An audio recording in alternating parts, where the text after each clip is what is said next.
Ele começou uma célula com 12 homens. Se a gente analisar, os homens não eram perfeitos, vocês conhecem muito bem, sabem a realidade de cada um deles. Alguns eram impetuosos, outros eram muito comedidos, né? Alguns eram assim mais achegados a Jesus Cristo, outros já eram mais de colocar Jesus no fogo, como Pedro. A grande verdade é que Deus escolhe homens para levar a sua palavra, e essa iniciativa de Cristo de escolher homens para que pudesse transmitir a palavra para outros homens, que assim então ia transmitir para outros, chegou até nós. Nós somos hoje alcançados por causa de uma célula, por causa de um pequeno grupo que Jesus montou, treinou durante 3 anos, e depois, com a descida do Espírito Santo de Deus em Atos capítulo 2, eles foram capacitados a irem até o confim da terra, ministrando e levando a palavra a todas as pessoas. Você sabe que Pedro não era uma pessoa assim muito letrada. Pedro era uma pessoa que tinha um estudo talvez muito raso, quase um analfabeto.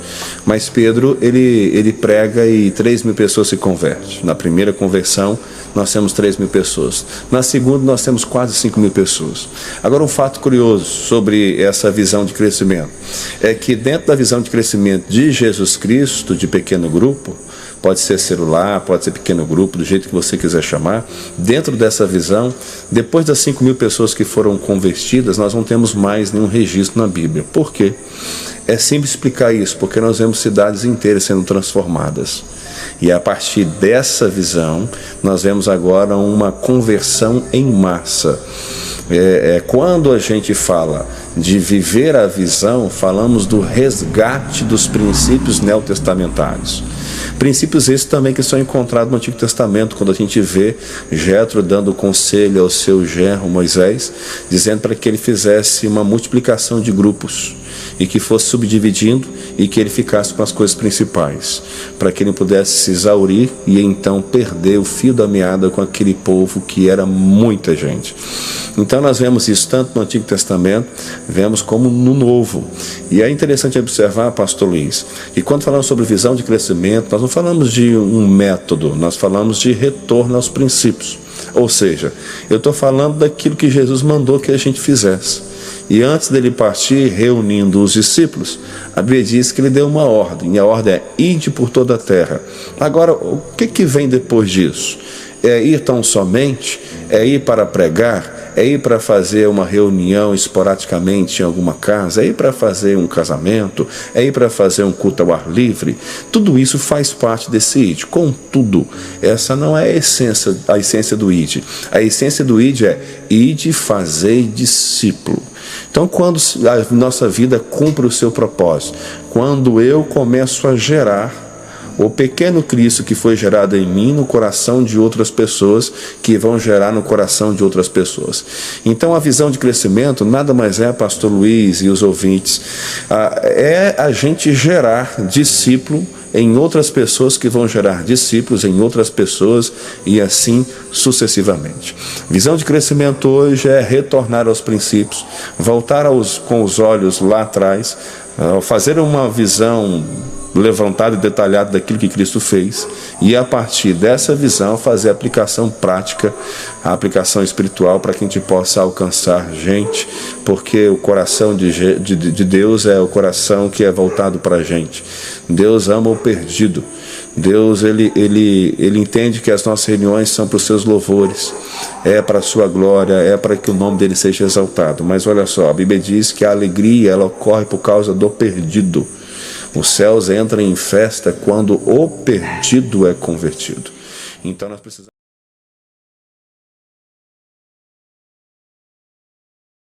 O que acontece? Quando a gente fala sobre retornar aos princípios, a gente tem às vezes uma ideia de categorizar, fazemos uma distinção de grupos. Só que princípio ele não é estipulado para um grupo e não é estipulado para o outro. E eu explico isso, essa é a minha introdução dessa pergunta. Quando falamos sobre retornar aos princípios, e aí eu falo sobre retornar aos princípios neotestamentários do ponto de vista bíblico, né? Obviamente, na pessoa de Jesus Cristo, eu falo sobre aquilo que inevitavelmente vai dar certo. Porque não é um projeto humano. Se você fizer hoje uma pesquisa e uma abordagem mais profunda, e quando eu falo abordagem me refiro a um estudo, você vai ver que os grandes coaches, você vai ver que as grandes empresas, essas empresas hoje que ganham o mundo e que ganham o mundo de dinheiro também, são empresas que estão fundamentando ou balizando as suas ideias ou seus princípios nos princípios bíblicos, sobretudo no princípio de gerar intencionalidade para ganhar outros, para construir outros e gerar mais e produzir mais. Bom, ponto. Quando eu falo sobre juventude e princípio de crescimento, eu falo sobre algo que inevitavelmente vai acontecer. Por quê? E eu vou explicar o porquê, pastor Luiz. Todos nós, dentro de nós, possuímos anseios. Nós viemos da nossa formação com uma série de carências. Então todos nós, lá no íntimo, quer ser reconhecido por alguma coisa. Se você olha dentro do ponto de vista da psique, você vai ver que nós temos rejeições, traumas, nós temos uma série de coisas das quais nos projetam ou nos afundam. Então o que acontece? Quando a gente retorna aos princípios neotestamentários, quando a gente volta os nossos olhos para Jesus e verificamos que Jesus nos deixa um modelo perfeito, embora nem pode ser dito como modelo, a nomenclatura talvez não seja a ideal, mas ele deixa para nós uma direção, nós sabemos então que a partir daquilo ali, nossa vida, ou seja, a partir dessa visão, nossa vida terá uma funcionalidade, ou seja, ela terá uma razão de existir.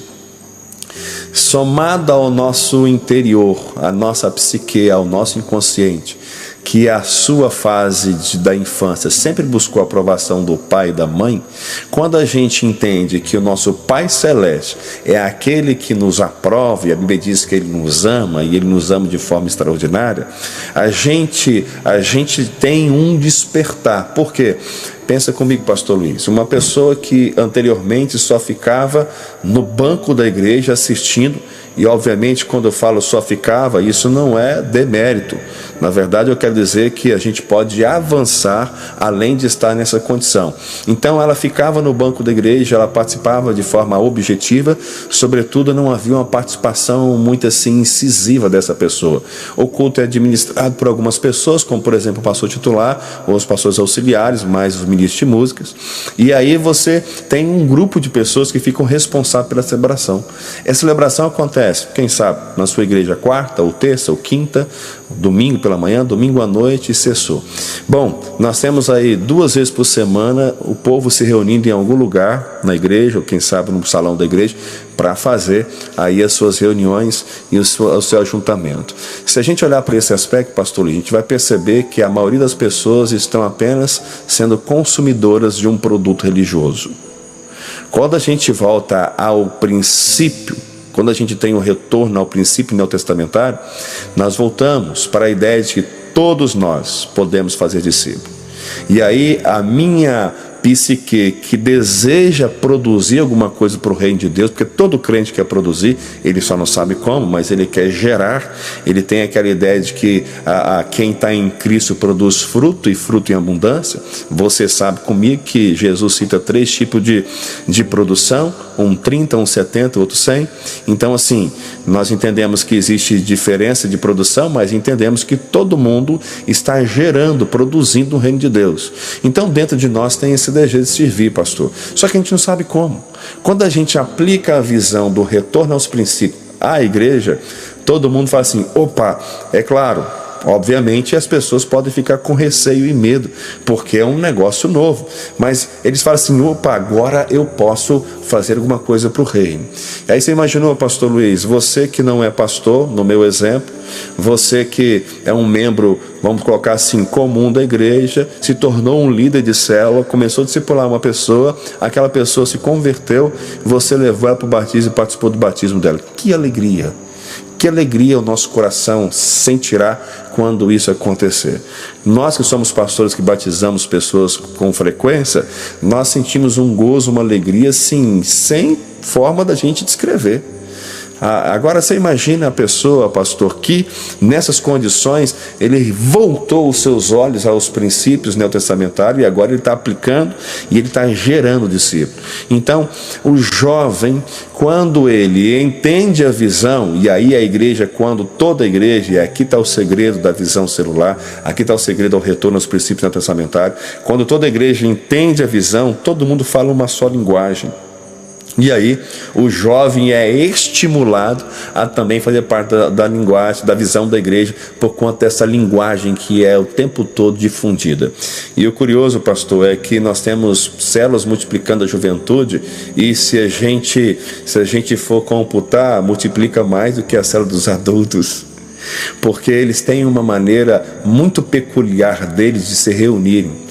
E aí, embora o estudo seja direcionado, a palavra seja direcionada, tudo seja direcionado, a forma como eles se reúnem é com mais intensidade, é com mais alegria, com mais prazer. Então, o retorno aos princípios neotestamentários, ou seja, a visão celular ou de pequeno grupo, dá oportunidade para aqueles que não tinham voz poderem agora compartilhar, abrir o seu coração num pequeno grupo, numa célula.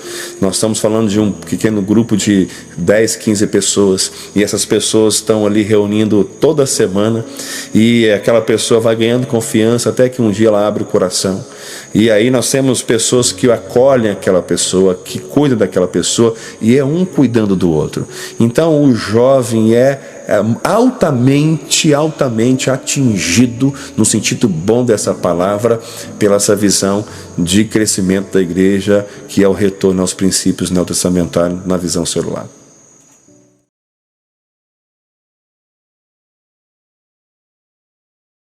O modelo convencional ou tradicional, seja ele de qual denominação que for, nós vamos entrar num colapso, porque a gente está percebendo que o mundo evoluiu. Nós temos hoje uma discrepância. Nós temos de 50 anos para trás, começando agora no marco agora para trás, nós teríamos aqui hoje gerações que tomaram um choque cultural pela evolução. De mais ou menos uns 30 anos para cá, nós tivemos a evolução da máquina, tivemos a evolução da ciência, da internet. Então nós temos hoje uma evolução muito abrupta, ou seja, ela foi repentina, ela entrou e chutou a porta e ela se instalou. Só para a gente constatar, nós estamos usando hoje esse meio de comunicação, que é aqui num podcast. Então nós estamos vendo aqui essa mudança muito repentina. Então a estrutura hoje que a gente vê que ela não consegue se adaptar aos moldes atuais, nós teremos dificuldades amanhã. Por quê? Porque aí nós voltamos à ideia da juventude, mas não somente o jovem, estamos falando da criança também. Nós estamos falando de criança hoje que é capaz de pegar um telefone e de abrir e de montar, de criar numa velocidade que talvez você e eu não vá conseguir. Então nós estamos falando de um mundo que as informações são aceleradas e elas mudam constantemente. Então a estrutura hoje da igreja que a gente conhece, ela precisa ser reformulada. E como é que a gente vai fazer isso? Continuo falando sobre a ideia do crescimento ao olhar para os princípios. A gente tem que retornar aos princípios, porque nós não discutimos modelo, nós discutimos princípios. Princípio tem que ser a base. Modelo pode ser adequado, a gente pode ampliar, a gente pode subtrair, a gente pode mudar, a gente pode fazer o que for necessário. Agora a gente não pode negociar princípio. Quer ver um princípio? A Bíblia é a nossa revelação, e ela é a revelação única, é ela que nos conduz, é ela que nos direciona, é através dela que nós vivemos. Isso é um princípio, nós não vamos negar nunca isso. A gente não precisa nunca nem questionar ou nem falar sobre esse assunto, porque é o nosso princípio. Nós temos hoje um ataque à palavra de Deus, mas nós não vamos negar. A Bíblia será sempre o nosso princípio de fé e de regra e de prática. Agora, a forma como a Bíblia é pregada hoje, a gente pode talvez criar ambientes e meios para que a Bíblia seja mais compreendida a muitas outras pessoas, não deturpando o seu texto. Não é disso que eu estou falando. Eu estou falando da exposição do próprio texto. Então, se a gente for olhar para o passado, e a gente olhar que o passado ainda é presente, nós temos ainda essa estrutura, pode ser que a gente tenha muita dificuldade de crescimento, porque o mundo mudou. A velocidade da informação hoje é muito grande, a gente precisa considerar isso. Quando eu falo sobre retornar aos princípios, eu falo sobre a gente voltar os nossos olhos para aquilo que Cristo fazia. Contudo, o princípio, como ele é imutável, ele é atemporal, ele não se submete ao que acontece no mundo, às eras, o princípio então sempre vai ser aplicável. Se eu olho para o princípio, se eu não me perco dos princípios, os meus olhos não me saem dos princípios, obviamente que eu vou criar estratégia para que os meus princípios sejam pregados. Então a estrutura celular, por exemplo, é uma estrutura hoje perfeita para que as pessoas possam compartilhar corações, igual eu havia falado. É um local onde se torna um set terapêutico, ou seja, nós começamos a abrir a nossa intimidade, confiando naquelas pessoas ali e esperando delas aquilo que a gente esperaria de um líder, que é uma ajuda espiritual, que é um acolhimento. Então, nós criamos laços, a gente compartilha o pão e a gente tem como núcleo, e é aqui que existe o segredo dessa visão celular de pequeno grupo. Qual que é o segredo? Nosso objetivo não é a reunião em si. Nosso objetivo é a formação de novos líderes. Eu posso ter 20 pessoas na minha célula, como eu tenho na minha célula. Não é o ideal é até 16, mas eu tenho. Então, olha só, eu tenho 20 pessoas lá. Se eu não tiver nenhum líder em treinamento, eu não posso multiplicar essa célula. Por que eu não posso? Porque eu não multiplico a célula, eu multiplico liderança. Então, eu formo líderes, eu trago o líder para perto, eu caminho com ele, eu pago café para ele, eu chamo ele para tomar um café comigo, eu levo ele num sítio, eu levo ele numa padaria, eu estou o tempo todo cuidando dele, da esposa dele, da família dele, eu e minha esposa fazemos esse trabalho. E aí o que acontece com esse líder? Ele vai sendo introduzido paulatinamente no exercício da ministração da palavra, que na verdade é como facilitador. A gente faz essas reuniões com perguntas, pastor. A gente não ministra uma palavra como se estivesse pregando. A gente lança uma pergunta e deixa o povo compartilhar. E nessa do povo compartilhar, eles compartilham a alma. A gente ministra uma palavra de cura sobre essas pessoas e elas vão ganhando robustez espiritual. Chega um momento em que ela se sente à vontade, abre o coração e aí começa o processo de cura. Tá? Quando então eu tenho líder em formação e esse líder se submeteu à escola de treinamento, que é uma escola que treina o líder para ser um líder de célula, o indivíduo para ser um líder de célula, e aí o líder daquela célula percebe que ele já está pronto para assumir uma célula, a gente multiplica aquela célula. Então o que multiplica então? É a célula? Não, a gente multiplica a liderança. Tem líder em treinamento, eu vou multiplicar ele na hora que ele estiver pronto. Eu dei um exemplo que eu tinha 20 pessoas na célula, agora o contrário também é verdadeiro. Eu posso ter na minha célula 6 pessoas. De 6 pessoas eu tenho na minha célula, eu tenho 2 líderes em treinamento. Eu percebo que um está pronto para multiplicar. Eu posso multiplicar essa célula. Ela tem 6 pessoas, não tem muitas pessoas, mas ela tem líder em treinamento. Então eu multiplico essa célula. E olha como é que a matemática é interessante. Quando eu multiplico a célula, ela sai de 1 para 2, eu abri mais 3 vagas na minha casa e ele abriu mais 3 na dele. Eu estou considerando o fato que minha média é 6 pessoas. Mas a grande verdade, a gente trabalha entre 11, 12 15 pessoas. Então, assim, esse é o ideal para que você tenha condições de dar assistência. Então, se eu multiplico um núcleo, ou seja, o líder em treinamento, eu abri espaço agora para minha célula para mais 10 pessoas no mínimo. E ele abriu para mais 10 no mínimo. E aí o ciclo de pessoas que fazem parte da sua amizade vai para a casa dele. E eu vou chamar outros amigos que não podiam vir, porque talvez naquele contexto ali não tinha espaço. Não é o caso desse último exemplo, mas do anterior é de 20 pessoas. Então, se eu multiplico com a pessoa, vai 10 para ele e fico com 10, então tem mais 10 lugares em tese. Percebe como é que o negócio funciona? E outra coisa, pastor, quando eu olho nesse sentido bíblico, eu preciso perceber que, embora a gente possa ter alguns privilégios que Deus nos deu, a gente tem uma limitação de atuação. Nem todo mundo vai nos dar crédito, por melhor que você seja, por mais inteligente que você seja, você tem um delimitador.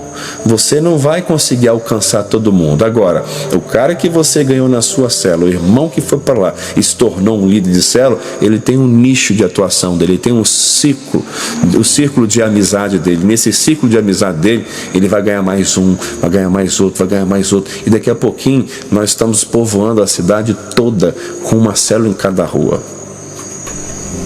Glória a Deus, né, pastor? Pastor, nesse diálogo, o senhor está comentando sobre o crescimento, né? nesses últimos 5 anos na cidade de Afonso Cláudio. Eu queria que o senhor falasse para a gente qual o crescimento nos últimos 5 anos na cidade de Afonso Cláudio, nessa área espiritual, pastor. Pastor querido e ouvintes, eu com muita alegria eu gosto de falar e quero falar dessa cidade, dessa igreja. Eu fui recebido nessa igreja por causa da mão de Deus. Foi assim algo extraordinário. Eu me recordo que quando eu fui convidado, unanimemente toda a igreja ficou feliz com a minha chegada e houve apoio da igreja. Era uma igreja completamente conservadora e ela é conservadora nos princípios. Eu quero que fique bem frisado isso. A gente não negocia princípio, a gente não negocia a palavra de Deus. Nunca faremos isso. Mas era uma igreja que tinha algumas crenças limitantes. O que é crença limitante? Eu não posso isso, eu não posso aquilo, eu não vou chegar aqui, eu nunca vou alcançar isso. E isso impedia que ela pudesse avançar em algumas áreas. Estrategicamente, e aí eu entendo isso muito mesmo, no sentido de que Deus derramou sua bênção sobre nós, Ele foi permitindo que a gente fosse conhecendo a visão do retorno aos princípios, e a implementação e a implantação dessa visão foi nos dando ao longo do tempo a capacidade de nós entrarmos de forma muito mais assim incidente na vida da comunidade de Afonso Cláudio. Essa visão, ô querido pastor, nada mais é do que uma replicação, um retorno, uma repetição daquilo que Jesus fez. Então, olha só, nós estamos falando de 3 anos da igreja sendo treinada, 3 anos de discípulos sendo treinados. A igreja de Cristo veio e ela surgiu através dos discípulos. Você sabe que os discípulos, até o capítulo 9 de Atos, eles fazem até então a disseminação da palavra, no bom sentido dessa palavra, por todo lugar. Ali em Samaria, ali em Israel, aí na Judéia. Então eles ficaram concentrados ali. Depois Paulo vem e Paulo ganha os confins da terra. Paulo se torna o apóstolo dos gentios. Então você percebe o seguinte: nós temos uma igreja que a base do modelo dela é, se não outra coisa, a ministração individual, o cuidado individual, é o amigo de jugo, é o que vai compartilhar com você e ao mesmo tempo que vai permitir que você compartilhe com ele. Então Jesus ensinou para nós que o evangelho é prática, ele é praxis, ou seja, ele é atuação no dia a dia, de crescimento, que é um crescimento individual e também pode ser considerado até coletivo. Ele é bom, ele agrega. Contudo, o evangelho está na vivência. Eu só consigo ser um cristão se eu viver a vida de um cristão, se eu viver intencionalmente. Então, essa ideia da igreja primitiva é a ideia da igreja de Cristo. A igreja de Cristo crescia, e você via ali naqueles textos que haviam uma disposição, inclusive, para abrir mão de bens que eram exorbitantes os valores.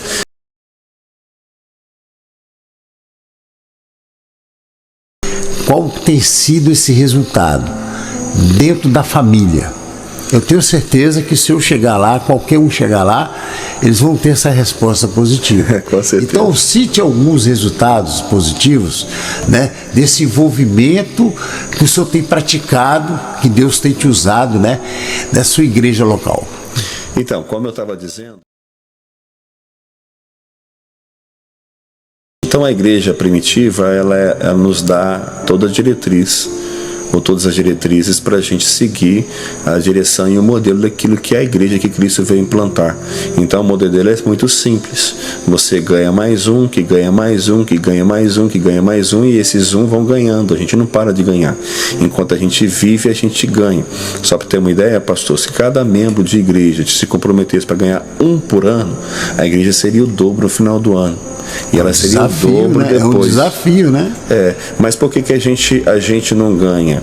Porque no ano 300, quando a gente tem ali a inserção do governo, né, do poder público dentro da igreja, dizendo que a igreja, por exemplo, poderia se reunir aos domingos, que já não havia mais perseguição, Constantino vem e ele cria uma comodidade. Quando foi que a igreja cresceu, ou mais cresceu? Quando ela estava sendo perseguida. é meio estranho, né? As condições são adversas, mas é justamente nessas condições adversas que a igreja mais crescia. Quem é que fazia a igreja crescer? Eram os pastores, os presbíteros? Não. Esses participavam do crescimento da igreja. Quem fazia a igreja crescer era o crente comum, que por onde ele passava, ele falava de Cristo. Ele sendo perseguido, ele falava de Cristo. Então Roma perseguiu os cristãos. Então assim, você vê eles fugindo, há um êxodo, e esse êxodo todo que existe vai levando a palavra de Cristo por onde eles vão. Então você percebe que a igreja de Cristo é uma simplicidade em gerar Jesus no coração do outro, que vai estimular esse outro que recebeu agora Jesus, gere também no coração do outro. Coisa boa a gente compartilha. Então o crente não pode deixar de ter a intencionalidade de gerar Jesus no coração do outro. O que acontece? Quando eu tenho essa premissa estabelecida na minha vida, eu consigo compreender o que está acontecendo hoje em Afonso Cláudio.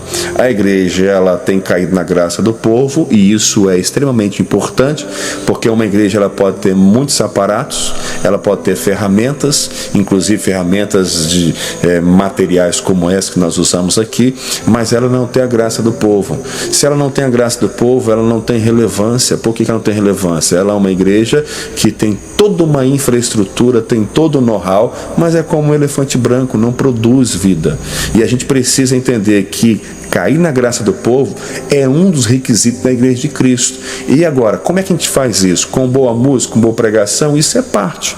Mas, sobretudo, a gente precisa ter a ideia de que a minha vida precisa ser intencional para ganhar a vida do outro. Então, quando eu me preocupo com o outro, no mundo tão assim, indiferente, apático como esse nosso, o outro começa a perceber que ser crente é uma coisa boa, porque aquele crente deu voz, ou deu audição, o ouvido à sua dor. E aí então ele consegue entender que ser crente é uma bênção, é diferente. Então a igreja Batista Afonso Cláudio hoje, ela tem, através das famílias, sido muito persuasiva na comunidade. Hoje não salva só um membro assim, o filho e a mãe não vêm, ou a mãe e o pai não vêm. Lógico, tem esses casos, mas olha só, eu tenho batizado lá famílias inteiras. E isso que é extraordinário, porque até alguns anos atrás a gente batizava o garoto e a mãe e o pai não, vinha para assistir. A gente batizava a mãe e o marido não vinha. A gente batizava o marido e a mulher não vinha, o filho não vinha. Então olha só, agora a gente tem batizado, entra no tanque de batismo a família inteira, e a gente celebra uma grande festa. Por quê? Porque é uma quebra de paradigma. A gente anteriormente só batizava um ou outro. Tinha muita gente no batismo? Tinha. Mas só que a gente estava batizando apenas a mãe, o pai ou o filho, né? Então assim, agora isso mudou. Por que mudou? Porque mudou a visão, irmãos. Quando a gente tem uma visão de ganhar uma cidade, quando nossa mentalidade não é presa aqui nessa terra, nós começamos então a usar os nossos talentos, usamos nossos recursos, usamos a nossa saúde, usamos os nossos bens, usamos aquilo que a gente possui, que Deus nos deu, para que a obra do Senhor seja pregada. E é por isso que hoje nós temos visto bons resultados em Afonso Cláudio. A igreja tem crescido, ela dobrou, mesmo com a pandemia. Nós tivemos assim, nós temos uma outra igreja, mesmo com a pandemia. Nós já batizamos mais de 300 pessoas. Então assim, é algo extraordinário para uma igreja de interior. E Deus está agindo, os cultos são felizes, são abençoados. Se você quiser ver, entra lá, Oficial IBAC, né? Você vai encontrar os nossos cultos lá no YouTube. E assim, é tremendo o que Deus tem feito. Pastor, a gente observa que é o motivo, né, de uma ligação um com os outros, com a prática do amor, das boas obras, né, que ela traz essa colaboração das pessoas entenderem mais próximo do amor de Cristo, né, pastor? É isso aí. Né? E não tem nada mais próximo ao amor de Cristo, irmão, que fazer o que Ele mandou que a gente fizesse. Jesus não mandou a gente fazer outra coisa senão fazer discípulo. Você não vê Jesus mandando você fazer nada a não ser discípulo. Então olha só, você vai pegar lá Paulo dizendo, prega a palavra a Timóteo. Paulo fala sobre pregar a palavra, Jesus manda fazer discípulo.